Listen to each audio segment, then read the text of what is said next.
Jesus para o pessoal do Facebook, a paz do Senhor Jesus para o pessoal do Instagram, a paz pro pessoal do Meet, a Maria, a Isabelle, a Dorinha, a Cida, a Deise, a paz para o pessoal que vai ouvir depois pelo áudio, amém, a paz do Senhor Jesus a todos, amém, amém, amém. A música de hoje, Dorinha, eu vou pedir para você, por favor, colocar seu microfone no mudo, que tá dando um eco, obrigada.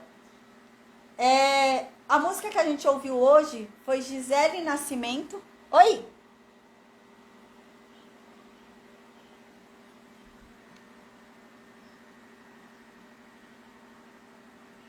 Isso, isso, isso mesmo. Ontem foi o 11 do versículo 1 ao versículo 3 só. E hoje é do 4 em diante. A gente só estava falando sobre a Atali e sobre Jeú. Aí hoje entra Joás, é porque vai passar 7 anos. Do versículo 3 para o versículo 4 passa 7 anos na história.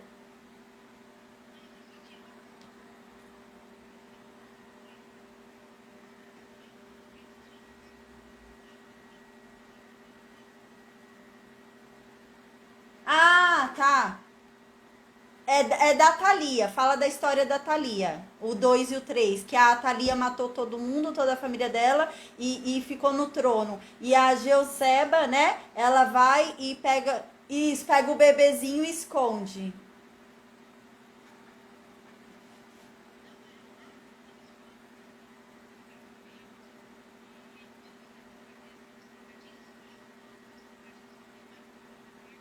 Ah, tá bom. Quando for fazer a chamada no link, você fala?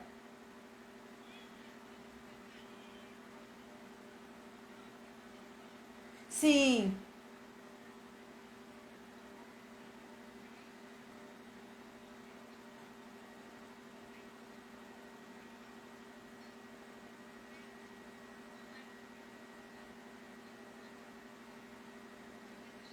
foi dele completo, do capítulo inteiro. Sim,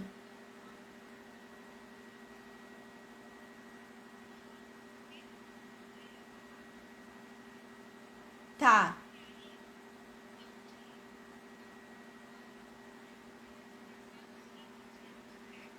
Não, eu vou fazer Crônicas inteiro. A gente vai repetir todo Crônicas. Quando for para Crônicas, eu vou passar ele direto, mas aí eu não vou dar tantos detalhes como a gente está estudando agora. Eu vou passar mesmo eu vou explicar que na verdade o povo judeu está relembrando a história, porque eles estão voltando do cativeiro, então só para relembrar a raiz deles, quem eles são, trazer a origem deles como nação. Então eu vou passar mais rápido. Eu não vou passar igual eu tô passando o livro de Reis agora não.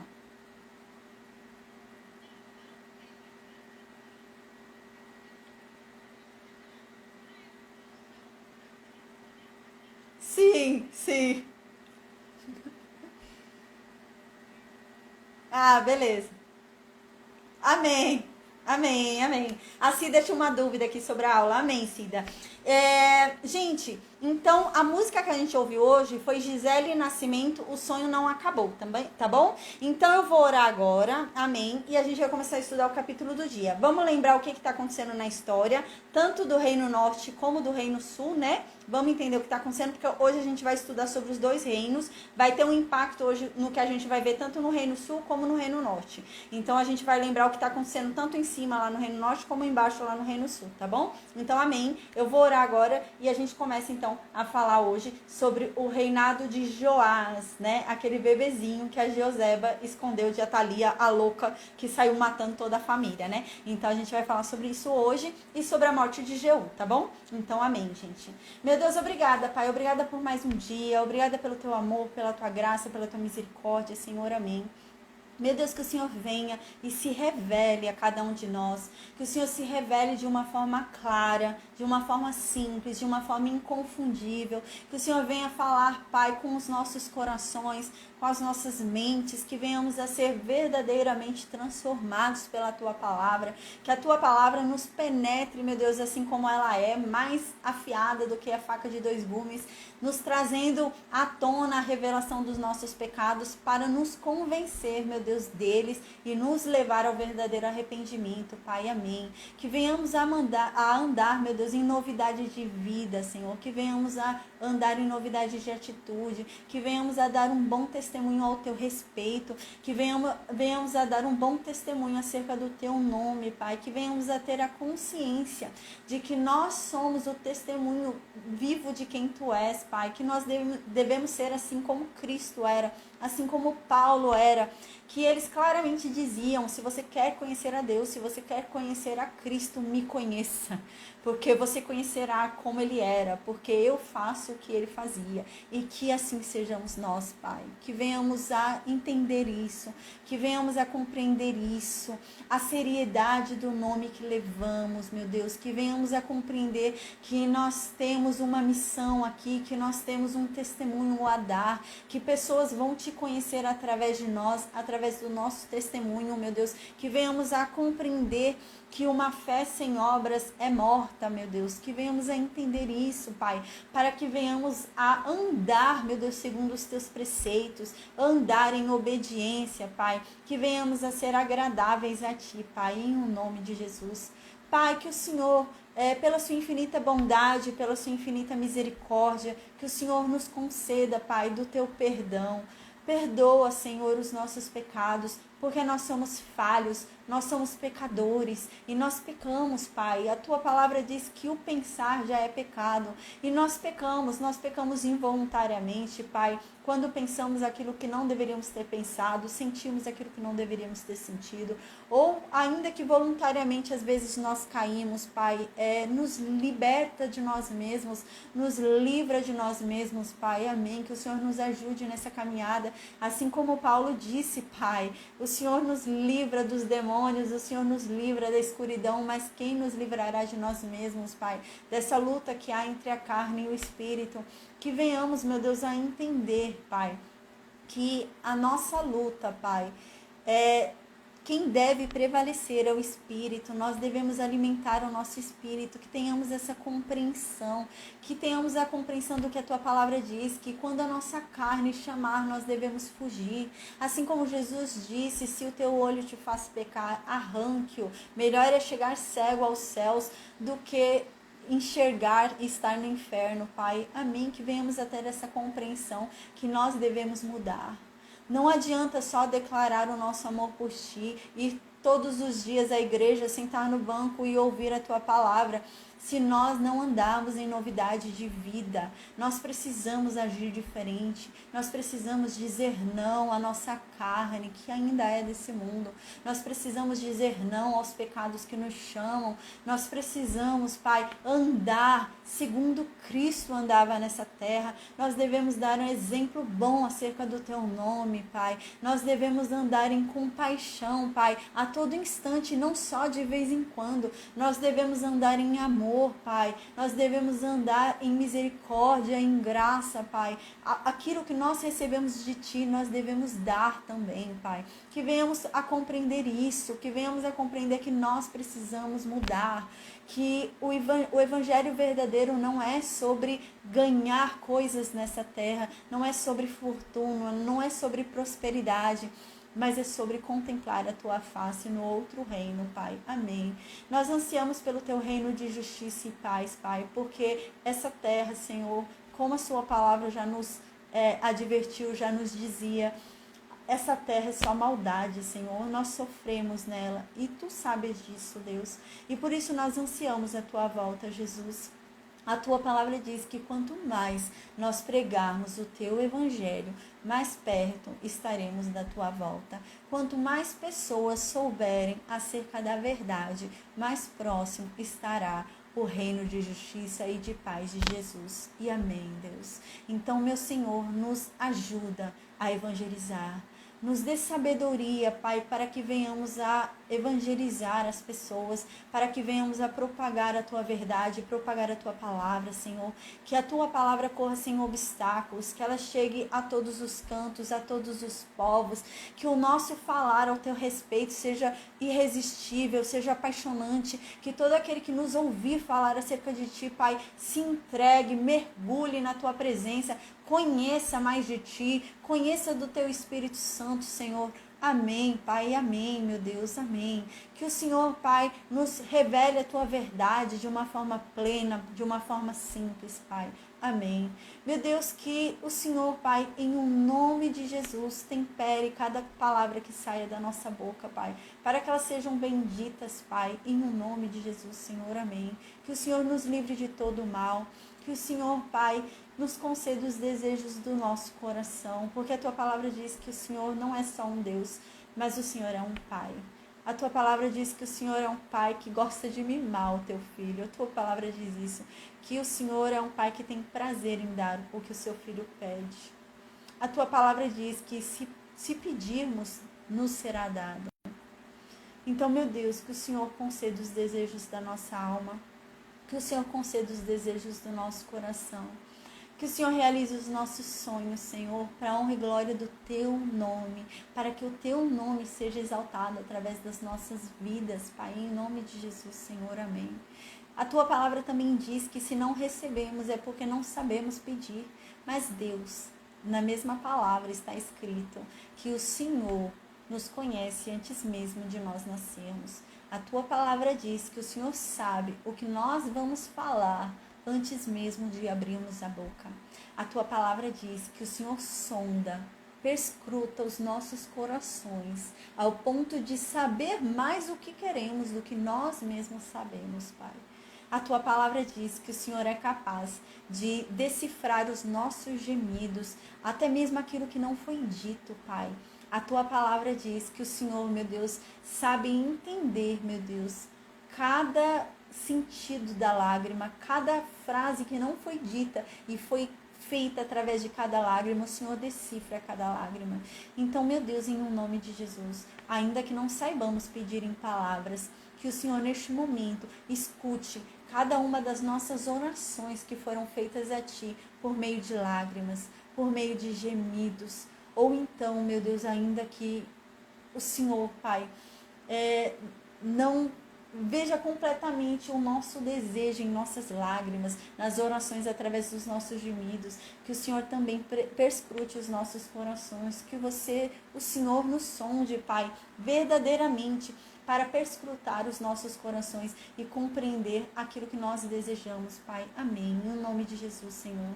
Que o Senhor, Pai, nos dê tudo aquilo que é necessário, supra todas as nossas necessidades e continue nos dando, Pai, o alimento de cada dia. Que o Senhor nos livre de todo o mal.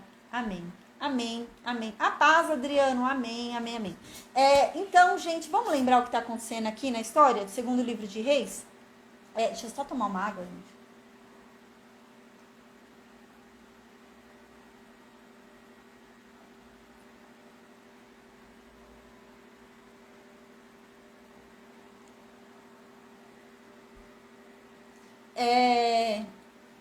A paz, Malvina. Malvina Toco, amém. Antes de começar a aula de hoje, gente, eu quero falar só uma coisa. Eu recebi algumas doações, né? E nessas doações que eu recebi, a Paz, Amanda, eu recebi algumas doações. Nessas doações que eu recebi, tinha uma sacola que estava aberta, né? São doações de som da Equipos, né? Eu trabalho bastante com pessoas que têm paralisia cerebral. E eu recebi algumas doações para essas pessoas. E eu fazendo a conferência, eu achei um dinheiro dentro de uma sacola. Aí eu abri a sacola e tinha um dinheiro lá dentro. E quando eu vi aquilo, eu entrei em contato com a mulher que me deu a doação. Eu falei pra ela, olha, eu tava aqui mexendo nas sacolas que você me deu e tem um dinheiro aqui, né? Você me passa seu Pix pra eu te transferir esse dinheiro? E ela me deu o Pix dela e me agradeceu muito. Ela falou, olha, o que chegar pra mim vai ser seu. O que chegar de doação aqui, de agora em diante, eu vou dar pra você. E eu queria falar sobre isso, gente, né? Ser cristão, eu até falei isso um pouco na oração hoje, ser cristão, né, não é só sentar e falar sobre Cristo, não é só estudar a Bíblia, não é só sentar no banco da igreja, né, mas é andar em novidade de vida, né, você ver o dinheiro caindo do bolso de alguém, você ir lá pegar e devolver para a pessoa e não enfiar no teu bolso, né, cristão não faz isso, cristão não faz isso. Teve uma vez que caiu um dinheiro na minha conta, gente, era R$200. E eu tava precisando de dinheiro em casa, viu? Eu tava comendo farinha, eu fazia farinha, pão, assim, eu não cheguei a fazer, mas eu cheguei até a pensar, eu até falei pro meu esposo, como será que a gente faz tostilha? Sei lá, eu tava pensando em fazer isso, de tanta necessidade que a gente tava passando. E caiu R$200 na minha conta. E era um dinheiro errado, não era meu. Foi um Pix errado que veio pra minha conta. E eu devolvi. Teve uma pessoa até que eu falei sobre esse dinheiro que caiu, a pessoa falou, nossa, olha, Deus está te abençoando, você é abençoada. Deus não abençoa desse jeito. As coisas de Deus são claras, as coisas de Deus são certas. Se veio pelo meio obscuro que você não pode falar para ninguém, não é de Deus. Se veio de um jeito que você tem que manter quieto e ninguém pode saber, não é de Deus. Ainda que pareça que é uma bênção, não é de Deus. É Satanás querendo te tirar do bom caminho, né? E eu queria falar isso, né? Pra gente pensar, se fosse com você, o que você faria? Você abre um saco e encontra ali R$100 no saco. Você faria o quê? Se a pessoa doou aquelas coisas. Ainda que a pessoa... Gente, ela não sabia que estava o dinheiro. Quando eu falei pra ela, ela falou, sério? Nossa, meu Deus, eu tô precisando. Ela nem sabia que o dinheiro estava ali dentro. Mas, gente, eu sabia. Deus sabe. Deus vê. Ela não estava vendo ali naquela sacola eu abrindo, mas Deus estava. Eu sei. Né? Aquela coisa, a pessoa não sabe, mas eu sei, e bastou. Eu sei, Deus sabe, basta, né? Então era sobre isso, sabe? A gente tem que ser diferente. Às vezes a gente faz questão de estar todo dia na igreja. A pessoa fala, não perco a igreja, não perco o culto. Mas dá mau exemplo de vida. E a gente tem que pensar nisso, sabe? A gente tem que dar testemunho de vida. A gente tem que honrar o nome da família que nós recebemos. A Bíblia diz isso. Paulo diz isso, né? Honrar o nome da família que nós recebemos. Pô, eu recebi o nome da família de Cristo. Eu recebi o nome da família de Deus. Eu tenho que honrar esse nome. Senão eu vou falar, pô, é assim que cristão é? Nossa, só pra isso? É assim que faz? Olha, só roubando, só pegando. Não. A gente tem que dar testemunho. Não é só estar na igreja louvando. Não é só estar lendo a Bíblia, estudando. Mas é agir. É o que Tiago diz, né? A fé sem obras é morta. Não adianta nada eu declarar a minha fé e a minha fé não ter obras. Eu tenho que agir de acordo com minha fé. Se eu declaro a fé, né, no que Cristo fez, eu tenho que andar como Cristo. Será que Cristo pegaria o dinheiro e enfiaria no bolso e fingia que ninguém viu? Não. Então eu não posso fazer. Eu tenho que pensar como que Cristo faria. É o que eu tenho que fazer. É assim que tem que ser um cristão. O que Cristo faria no meu lugar? Então eu vou fazer isso. Né? Porque infelizmente hoje você vê muita coisa, né, que as pessoas não dão bom exemplo. E a gente precisa dar. A gente precisa dar um bom exemplo. Né? E a responsabilidade é mais nossa do que o do outro, né? Porque a gente, sabe igual aquela criança, sabe a criança que você chega e fala assim, você tem que dar o exemplo, você é mais velho, né? O cristão é isso. Ele tem que dar o exemplo porque ele é o mais velho. Porque ele, gente, tem mais maturidade do que aquele que está no mundo. Até do que o novo cristão, né? Tem cristão aí que já está mais velho na caminhada aí, já não é mais um bebezinho cristão, já é um adulto cristão. Enquanto tem uns que ainda são bebezinhos cristãos. Estão entrando agora e estão entendendo agora, né? Então tem que dar exemplo. Tem que dar exemplo, tem que entender que a gente está levando o nome de Deus, né? E a gente tem que honrar o nome de Deus. A gente tem que ter muito cuidado com isso, né? O que a gente faria, né? O que a gente faria nesses casos? A gente tem que pensar. E ainda que seja qualquer coisa, gente. Ainda que seja uma caneta, ainda que seja qualquer bobagem que você ache. Sabe? Se você está falando, você pensou, não posso falar para ninguém, não é de Deus. Não é de Deus. Uma coisa que você não pode falar para ninguém não é de Deus. Então, amém. Era isso que eu ia falar, né? Que aconteceu isso hoje comigo, eu mandei mensagem para ela, devolvi, fiz o Pix para ela, tudo, né? E, gente, é o certo, né? É o certo, pelo amor de Deus. Não é assim, ela me doou junto dinheiro, né? Não, pelo amor de Deus, né? E é isso, o cristão tem que ser assim, né? Cristão, eu vou ser sincera, não é fácil ser cristão, gente. Não é fácil mesmo. E é essa questão. Por isso que a Bíblia diz que um cristão, né? Ele não deve se casar com uma pessoa que não é cristão. A Bíblia não proíbe. Se você quer casar com ateu, se case. A Bíblia não está proibindo, mas ela diz que não é bom. É bom um cristão casar com um cristão. Por quê? Porque o jugo vai ser desigual. Por que o jugo vai ser desigual, né? A gente lembra o que é um jugo, né?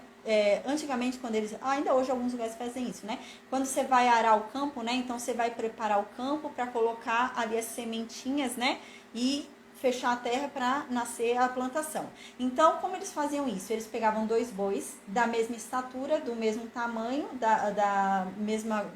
do mesmo tamanho que eu digo é de força, né? Gordura, tal, do mesmo jeito, e mais ou menos a mesma idade, porque eles iam andar no mesmo ritmo.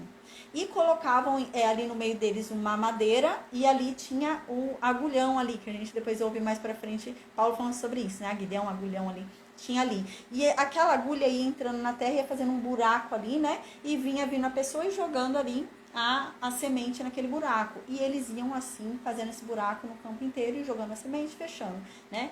E o que é o jugo desigual? Imagina agora essa situação. Um boizinho pequeno, bebê, e um boi grande. Vai sair errado isso daí. Vai ser pesado para quem? Quem é que vai fazer o serviço sozinho? O grande, né? Quem vai acabar arando sozinho o campo inteiro? O grande. Porque o pequeno não vai fazer nada. Sobrou pro grande. E é isso que a Bíblia está dizendo. Quando a gente é cristão, e a gente se une com pessoas que não são cristãs, a gente tem que entender. Isso em todas as relações, não só no casamento, mas em todas as relações. A gente tem que entender que o jugo é desigual. Por quê? O trabalho mais pesado é meu, que sou cristã. O que isso quer dizer? Eu tenho que ter mais paciência. Eu tenho que ter mais paciência porque o outro não é cristão. Eu tenho que ter mais paciência do que ele. Ele estourou, tá? Eu tenho que dar o exemplo, tenho que ter mais paciência. O jugo é desigual. É mais pesado para mim, né? Eu tenho que ser a primeira a perdoar, porque ele não vai perdoar. Então eu tenho que dar o exemplo. O cristão é assim, vai ter que ficar dando exemplo. Né? Vai ter que é pesado, é penoso, não é fácil não. E agora imagine isso em todas as relações da sua vida, né? Relação de trabalho, família, em tudo. Você tem que dar o exemplo, né? E o jugo é desigual, realmente, o jugo é desigual. Por quê? Porque você tem mais maturidade espiritual. Você é o crescido, não o outro. Né? O outro não sabe o que faz, entendeu? Lembra quando a Bíblia diz, perdoa eles, Pai, porque eles não sabem o que fazem? É isso, eles não sabem o que fazem. E a gente, como cristão, tem que entender isso, né? A gente tem que entender que a nossa luta não é contra a carne nem contra o sangue, né? Eles não sabem o que fazem, né? E é essa questão, a gente tem que entender, porque não é fácil lidar com gente, né? Não é fácil lidar com pessoas, né? E cristão é assim. Cristão, ele não tem que guardar mágoa, cristão tem que perdoar, cristão tem que... Às vezes as pessoas até acham que cristão é bobo, né? Mas não é isso, né? É que a gente tem essa maturidade, isso é maturidade, né? É maturidade de entender as coisas, né? E cristão, apesar de ser cristão, até mesmo cristão às vezes erra, né? É normal. Nós somos humanos, não somos perfeitos, né? Ser cristão não é ser perfeito. Ser cristão é andar em busca da perfeição que somente Deus dá, né? Porque a Bíblia diz que através da obediência nós chegamos à perfeição. A Bíblia diz isso, né? Que Jesus foi aperfeiçoado através da obediência. E assim somos nós. Toda vez que a gente é obediente, Deus vai nos aperfeiçoando. Em obediência, a gente vai sendo aperfeiçoado. Mas nós somos perfeitos? Não. A perfeição só está nele, né? Nós somos santos? Não. A santidade é dele, né? Ele nos santifica, mas a santidade é dele. E é isso. Amém. Então, gente, vamos lembrar o que estava acontecendo aqui na história? A gente lembra que Jeú foi ungido rei do Reino Norte, né? Então, Jeú recebeu a incumbência ali de exterminar a descendência ali de Acabe. E Jeú foi. A gente lembra que Jeú foi, matou ali todo mundo ali no Reino Norte, matou Acasias também, a gente lembra do Reino Sul, né? Matou os parentes de Acasias, tá? Mas restaram alguns ainda parentes de Acasias. Restaram os filhos de Acasias, a gente lembra. E restaram ali irmãos de Acasias. Os irmãos por parte de outra mãe ali na essência de Atalia. Então a gente lembra que lá no Reino Norte, Jeú virou rei. E Jeú fez uma reforma religiosa. Jeú foi e reuniu todos os sacerdotes de Baal no templo de Baal. Matou todo mundo, lembra? Destruiu aquele templo. Fez daquele templo um depósito de esgoto, né? Destruiu os altares de Baal, porém, ele permaneceu na adoração dos 2 bezerros de ouro que Jeroboão havia feito, né? E então Deus disse, olha, porque você me obedeceu e realmente fez a minha vingança, você se vingou em meu nome, né? Por causa disso, eu vou ter misericórdia de você e vou deixar que até a sua 4ª geração fique no trono. Depois da 4ª geração, não tem mais trono para vocês. Sua descendência vai morrer, assim como foi a descendência de Baasa, de Acabe, de Jeroboão. E ok. Aí a gente tinha parado nesse contexto, né? Onde Jeú, ele não foi obediente a Deus, né? Não existe meia obediência. Ou você não é obediente, ou você é obediente por completo, ou você não é. Não tem o meio, né? É aquela coisa, vou ficar ali no meio em cima do muro, né? Não é. Então, Jeú não era, porque ele continuou adorando os bezerros de ouro, né? A gente lembra. E enquanto isso, a gente lembra, lá embaixo, no Reino Sul, Jeú tinha matado Acasias. Então, Jeú matou Acasias, não tinha rei lá no sul. Aí, Atalia era a mãe de Acasias, a mulher de Jorão. Quando ela soube que o filho dela morreu, né? Então ela falou: um filho de Acasias agora vai virar rei, né? Gente, a gente lembra, né, que um filho de Acasias era neto dela, tá? Essa mulher tá falando dos próprios netos. Aí ela pensou: pô, então agora um dos filhos de Acasias vai virar rei, um dos meus netos, né? Então eu vou matar todo mundo. Aí ela começou a matar toda a descendência real lá do sul. Todos os netos dela. Ela matou os netos dela, né? Ela começou a matar os irmãos de Acasias, os outros filhos de Jorão. Começou a matar todo mundo que pudesse subir para o trono. E então a gente lembra que quando ela começou essa matança toda, uma irmã de Acasias, meia irmã de Acasias, que era filha de outra mãe, não era filha de Atalia, mas era filha de Jorão, ela pegou um bebezinho, pequenininho, que tinha nascido há pouco tempo, ela pegou ele e fugiu. Pela própria vida e pela vida do bebê. E a gente lembra que ela fugiu e foi morar no templo, né? Ela foi morar ali dentro da casa de Deus com ele. E ela era mulher do sacerdote, por isso que ela foi morar lá no templo de Deus, né? Então ela foi lá com um bebezinho. E a gente lembra que a gente terminou a história vendo que a Atalia, ela reinou. Ela foi a única rainha que teve ali no reino de Judá. E ela reinou por 6 anos. E todo mundo achava que não existia mais descendência, né, viva. Que ia ter que ser agora outra pessoa. Quando ela morresse, sei lá como que ia fazer ali. Mas não existia mais descendência de Davi vivo. Todo mundo achava isso. Que a descendência de Davi toda tinha sido exterminada. Mas havia um que ainda sobrou da descendência de Davi vivo. Era Joás, que era o bebezinho que Joseba levou embora. Então agora a gente vai ver o que aconteceu 7 anos depois, tá bom? Então agora no versículo 4, diz que se passaram 7 anos, tá? Então, do tempo que Joseba pegou o bebezinho e fugiu para o templo, ela criou ali o sobrinho dela, né, Joás, filho do meio-irmão dela, Acasias, o único descendente de Davi vivo, Joás. Ela criou ele, começou a criar. Quando ele chegou na idade de 7 anos, né, Joiada, o sacerdote, falou: agora já dá para ele reinar. Com 7 anos de idade, já dá para ele ser rei. Vamos tirar a Atalia do poder. Então diz que Joiada foi e mandou o exército, os centuriões, os chefes de 100 do exército ali, virem falar com ele. E os capitães também do exército. Então vieram também com eles os da guarda, né? E ele então entrou com eles lá no templo de Deus. Tá? Lá na casa de Deus. É claro que não lá dentro do templo, que a gente lembra que só quem podia entrar dentro do templo era os sacerdotes filhos de Arão, tá, gente? Então eles devem ter ido para uma parte ali, né, que não era a parte sagrada. Então eles foram todos eles lá pro templo de Deus, né? Então ele foi e fez uma aliança com eles. Ele fez uma aliança com eles e fez com que eles jurassem ali na casa de Deus que eles iam cumprir aquela aliança que eles estavam fazendo. E depois que eles juraram, que eles falaram que iam cumprir a aliança com Joiada, que iam fazer o que Joiada mandasse, que agora eles iam estar do lado de Joiada e não de Atalia, da rainha, Joiada foi e mostrou o herdeiro de Davi que estava vivo. Aí diz que Joiada foi, levou eles e mostrou o filho do rei Acasias, Joás, o que estava vivo, o descendente de Davi.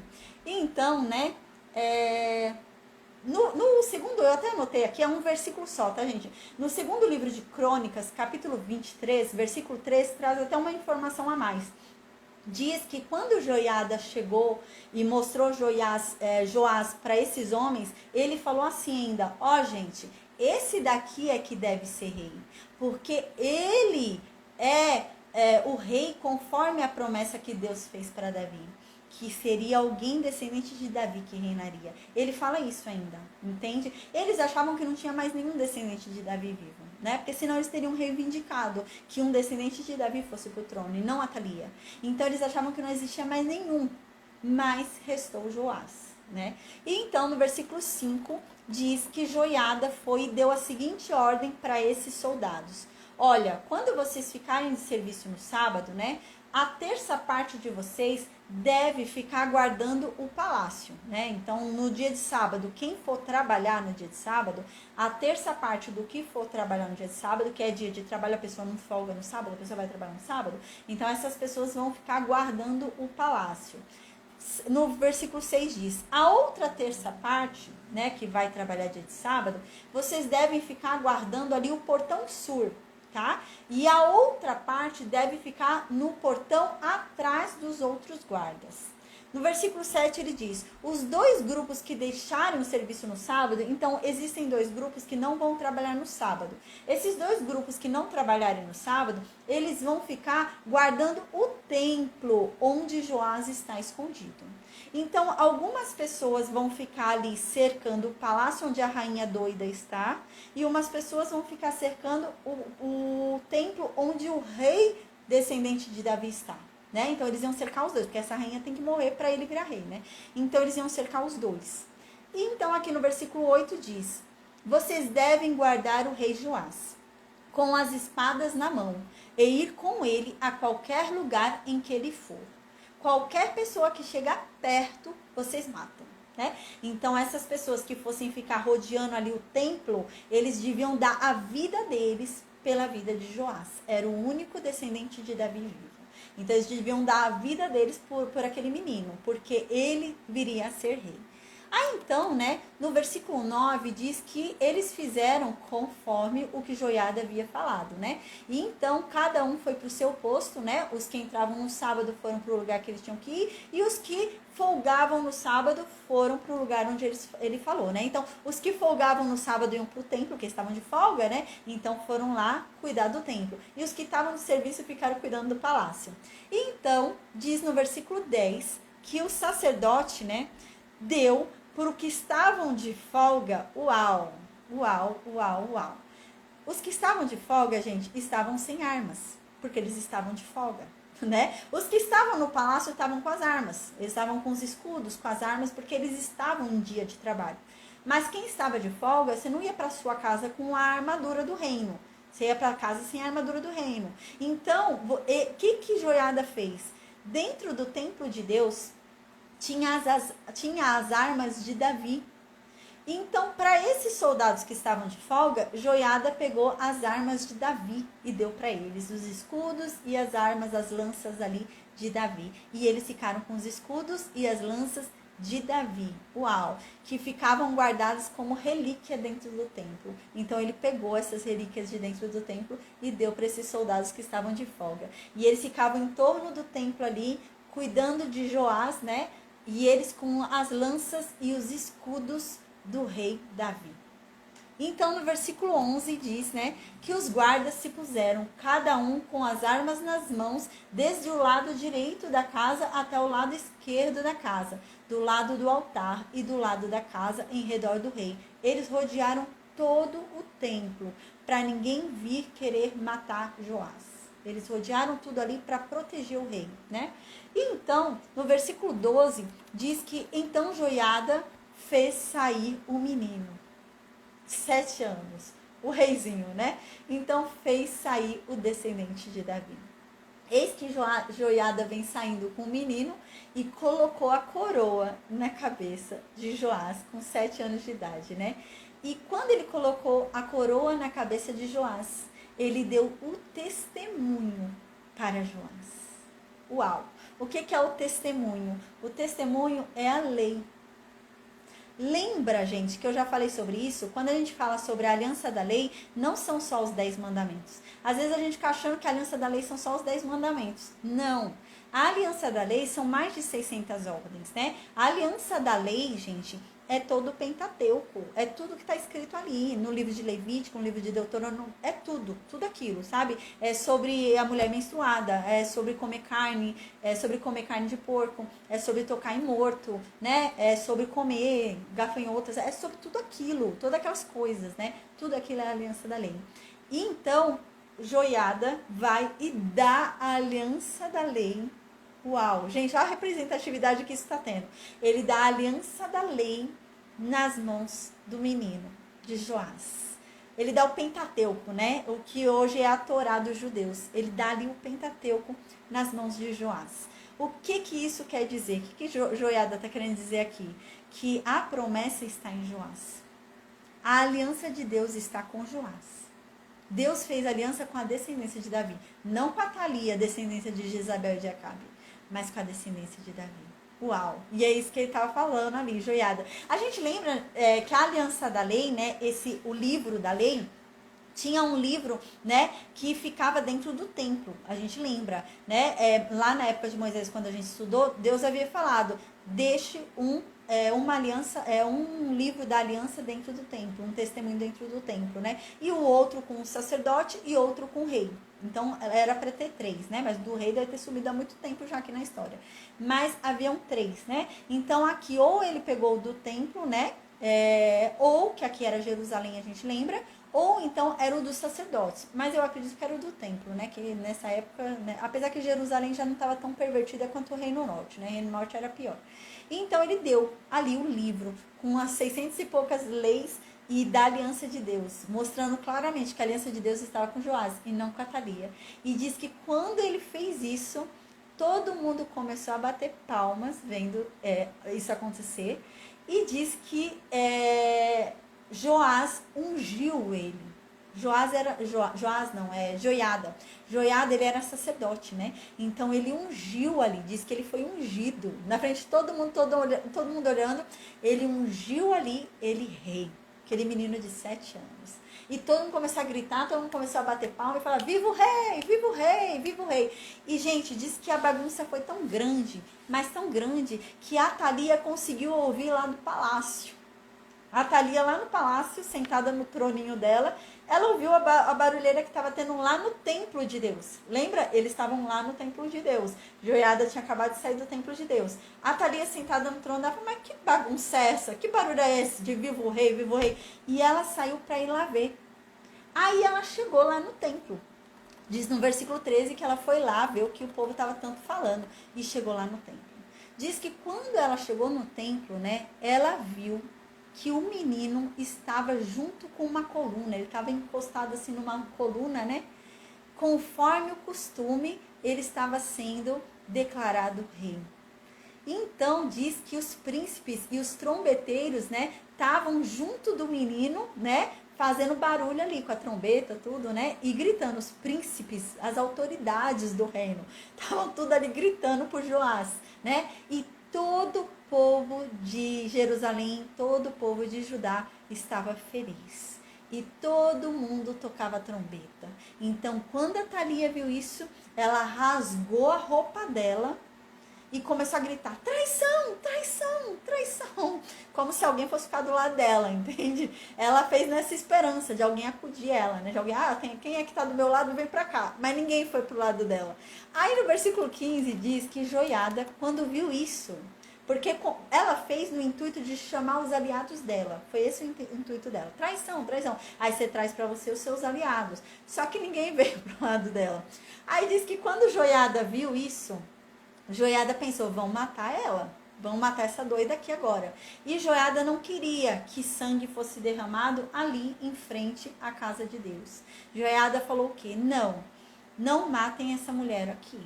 Façam o seguinte: escoltem ela, peguem ela, escoltem ela até o palácio e matem ela lá.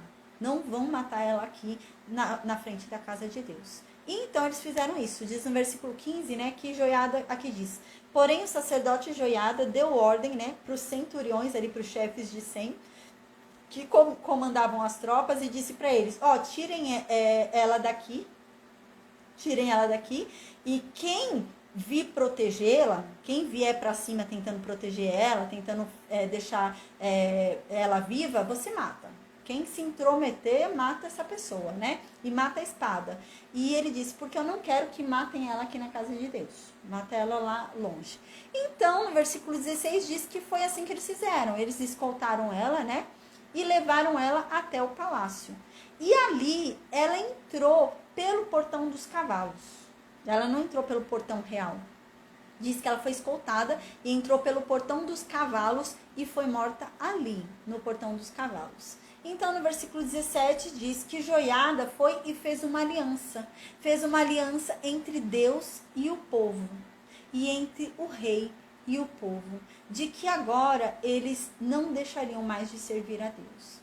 De que agora eles seriam obedientes, né? Então, Joiada fez o povo prometer isso, fez o rei prometer isso diante de Deus, para que Deus abençoasse aquela nação, né? E Joiada incentivando o povo e o rei a servir a Deus. Então, no versículo 18, diz, então todo o povo da terra entrou na casa de Baal, né? Então, a gente lembra que a Atalia, a mãe de Acasias, né? A avó desse menino que virou rei, né?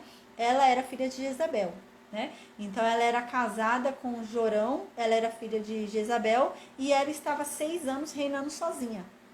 Né? Então, deve ter virado uma loucura lá de Baal em Jerusalém, né? Lá no reino de Judá deve ter ficado uma doidura lá de Baal. Então, havia até um templo, foi até erguido um templo para Baal. E diz que eles foram, depois dessa aliança feita com Deus, né? Eles todos se reuniram, o povo, e entrou nessa casa de Baal, que havia sido construída provavelmente por Atalia, e derrubaram, destruíram essa casa, né? Também destruíram todos os altares de Baal, destruíram todas as imagens de deuses feitas, né? E também quebraram ali, né, as imagens e esculturas, né? E mataram um sacerdote de Baal que estava ali. Esse sacerdote de Baal se chamava Matã, né? E mataram ele no altar ali de Baal, né? Então, diz que o sacerdote Joiada colocou guardas lá no templo de Deus, tá? Aí no versículo 19 diz, e então ele, os oficiais, a guarda pessoal do rei e os guardas do palácio levaram o rei do templo para o palácio. E o povo todo foi atrás. Joás entrou pelo portão da guarda e sentou-se no trono, né? Então, ele foi conduzido, escoltado, o menino de 7 anos, foi escoltado até o palácio. Ele não entrou pela porta real para não correr algum risco de vida. Ele entrou pela porta da guarda, escoltado pela guarda, e então sentou no trono e virou rei. Aí no versículo 20 diz que todo o povo se alegrou. Só uma coisa, aqui nesse momento, quando ele entra lá e senta no trono, no segundo livro de Crônicas, no capítulo 23, do versículo 18 ao 20, diz que Joiada também fez sacrifícios, ofereceu holocaustos a Deus nesse momento. Lá no livro de Crônicas diz que ele reuniu todo o povo, né, em comemoração, né, de um descendente de Davi estar vivo e a promessa de Deus se cumprir. Eles ofereceram ali holocaustos a Deus, tá? Então é uma informação importante, né? E diz também lá no segundo livro de Crônicas que Joiada, ele colocou porteiros lá no templo que não tinham na época de Atalia. Ele colocou porteiros para impedir que qualquer pessoa imunda ou qualquer coisa imunda entrasse no templo. Então a gente vê que estava entrando, né? Então Atalia deve ter tirado os porteiros do templo de Deus e qualquer um entrava lá, fazia o que queria, né, o que quisesse, então devia estar nesse nível. E ele foi e colocou ordem de novo ali, Joiada. Então diz aqui no versículo 20 que todo o povo ficou feliz e a cidade descansou, né? Depois que mataram Atalia, ficou todo mundo contente, né? E pelo jeito ela foi uma rainha muito cruel, né? Então diz que Joás, quando começou a reinar, tinha 7 anos de idade. Aí agora a gente vai para outro capítulo, tá? A gente vai para o segundo, ainda vai continuar o segundo livro de Reis, mas a gente vai para o capítulo 12. A gente vai ler só 5 versículos, do versículo 1 até o 5, tá? A gente vai para o segundo livro de Reis, capítulo 12, do versículo 1 até o versículo 5. a gente vai ver que Joás era pequenininho, né? 7 anos de idade, vai reinar o quê, né? Vai saber o quê? Vai mandar no quê, né? 7 anos de idade. Então, na verdade, quem orientava Joás, né? É claro que a palavra era dele. Era Joás que tinha que falar. Ele era o rei, né? Apesar de ser uma criança de 7 anos. Era ele quem assinava as coisas, era ele que falava. Mas ele era orientado. Ele era orientado por Joiada. E diz na Bíblia que enquanto ele foi orientado por Joiada, ele foi um rei segundo o que Deus queria que ele fosse. Mas quando Joiada morreu, foi o problema. Quando Joiada morreu, ele deixou de servir a Deus, tá? Então no versículo 1 diz isso, diz assim: no ano 7º de Jeú, começou a reinar Joás, né? Então é aquela coisa que a gente já lembra. Jeú começou a reinar junto com a Atalia, né? Porque Jeú matou a Casias, matou todo mundo, então a Atalia matou os netos dela, matou todo mundo da família, e os dois reinavam juntos, né? Então Jeú estava reinando lá no Reino Norte e a Atalia lá no Reino Sul. No 7º ano do reinado de Atalia, ela morreu, ela foi morta, né? E Joás virou rei. E lá no Reino Norte, quem estava reinando? Jeú. Então Jeú estava lá no 7º ano do reinado dele no Reino Norte, e lá embaixo quem virou rei foi Joás, o descendente de Davi. Então no versículo 1 diz que no ano 7º, no 7º ano ali do reinado de Jeú, Joás virou rei, né? E Joás reinou por 40 anos em Jerusalém. A gente vai ver que Joiada demorou para morrer, viu? Joiada morreu com 130 e poucos anos. Joiada, faz tempo que a gente não vê alguém morrendo com tanta idade assim, né? Mas Joiada morreu, a Bíblia diz que ele morreu com 130 e poucos anos. Então você vê que ficou bastante tempo a terra boa, né? Enquanto Joiada era vivo e aconselhava Joás, você vê que Jerusalém descansava. O problema é depois que ele vai morrer, aí Joás vai deixar de obedecer a Deus. Então no versículo 2 diz, né, que Joás, ele fez o que era reto aos olhos de Deus, enquanto Joiada o dirigia, tá vendo? Então, enquanto Joiada era vivo e aconselhava ele, Joás fazia o que era certo. Depois que Joiada morrer, vai desandar tudo ali. No versículo 3 diz, então somente os altos não foram tirados, né? Então, apesar dele fazer tudo certo, Joiada tá dirigindo ele, né? Eles não tiraram os altos erguidos para deuses pagãos. Eles deixaram ali os altos. Por que eles não tiraram? Porque pessoas ainda sacrificavam ali e pessoas ainda queimavam incensos ali, né? Então, isso é uma coisa que não foi certo. É nesse sentido que está querendo dizer, né? Que devia ter tirado também, né?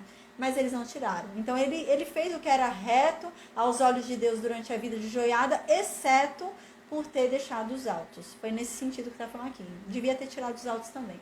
Mas, assim, ele foi um bom rei diante de Deus. Aí, enquanto Joiada era vivo. No versículo 4 diz... E disse Joás, né, aos sacerdotes para que eles juntassem todo o dinheiro das coisas santas recolhidas à casa do Senhor. O que acontece? Joás, ele era dirigido por Joiada. Joiada, ele era o sacerdote. E Joás, ele sentiu no coração dele um desejo de reformar a casa de Deus, de reconstruir a casa de Deus. Porque a gente vai ver mais para frente que enquanto a Thalia era rainha, ela destruiu a casa de Deus, né? Ela não estava nem aí, pegava as coisas da casa de Deus, levava lá para Baal, então fez uma destruição ali na casa de Deus. E Joás fala, vamos reformar, né? Foi destruída a casa do nosso Deus enquanto a Thalia estava viva, então vamos reformar. E ele então falou para todo o dinheiro que entrasse agora no templo fosse revertido para a reforma. Então, qualquer valor que entre de oferta, né, de pagamento de promessa, qualquer coisa que chegue aqui no templo, guarda esse dinheiro para a gente ir reformando o templo.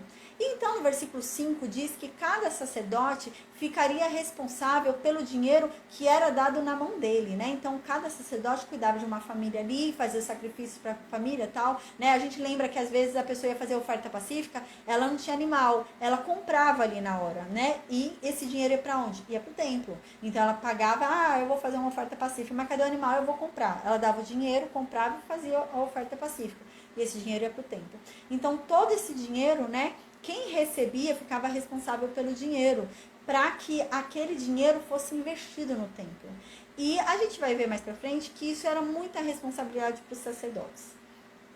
Eles não tinham tempo disso, né? De cuidar do dinheiro, fazer as ofertas, cuidar dos serviços de Deus, né?